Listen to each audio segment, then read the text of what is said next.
రద్దు చేయాలి కార్మిక వ్యతిరేక 4 లేబర్ కోడ్లను పోరాడదాం. కేంద్ర బీజేపీ నేతృత్వ ఎన్డీఏ ప్రభుత్వ కార్మిక ప్రజా వ్యతిరేక విధానాలను నిరసిస్తూ కేంద్ర కార్మిక సంఘాలు సంయుక్త కిసాన్ మోర్చా ఆధ్వర్యంలో మే 20న దేశవ్యాప్త సార్వత్రిక సమ్మెను గ్రామీణ బంద్ ను నిర్వహించబోతా ఉన్నాం. ఏదైతే స్వాతంత్రానికి పూర్వం నుండి భారత కార్మిక వర్గం అనేక పోరాటాలు త్యాగాల ద్వారా సాధించుకున్న 29 కార్మిక చట్టాలను, అందులో కార్మికులకు ఉపయోగపడే పూర్తి అంశాలను నిర్వీర్యం చేస్తూ కార్పొరేట్ల మెప్పు కోసం 4 లేబర్ కోడ్లుగా మార్చి కేంద్ర ప్రభుత్వం ఈ రోజు 4 లేబర్ కోడ్లను తీసుకువచ్చింది. ఆ 4 లేబర్ కోడ్లను అమలు చేయకుండా యథావిధిగా పాత కార్మిక చట్టాలను పునరుద్ధరించాలని భారత కార్మిక వర్గం గత 5 సంవత్సరాలుగా పెద్ద ఎత్తున పోరాటాలు నిర్వహిస్తున్నది. కానీ మూడోసారి అధికారంలోకి వచ్చిన తర్వాత ఈసారి దూకుడుగా ఈ కార్మిక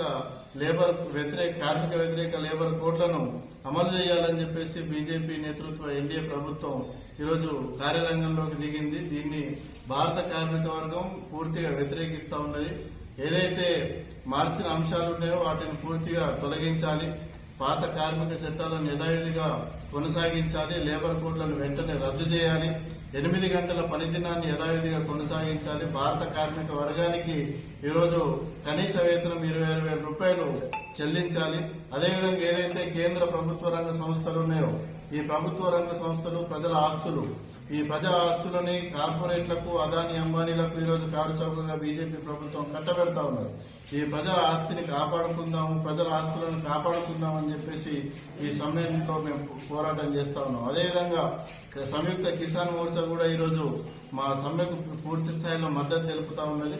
ఆ రోజు సమ్మెను గ్రామీణ బంద్ను జయప్రదం చేయాలని చెప్పేసి భారత కార్మిక వర్గానికి, శ్రామిక రైతాంగానికి కూడా మేము విజ్ఞప్తి చేస్తా ఉన్నాం. ఏప్రిల్ 22వ తేదీన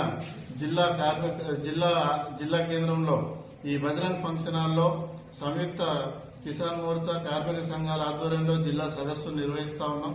జిల్లాలోని కార్మిక వర్గం మొత్తం అధిక సంఖ్యలో హాజరై ఆ రోజు సదస్సును జయప్రదం చేయాలని చెప్పేసి కార్మిక సంఘాల ఆధ్వర్యంలో జిల్లా కార్మిక వర్గానికి, రైతాంగానికి విజ్ఞప్తి చేస్తాం.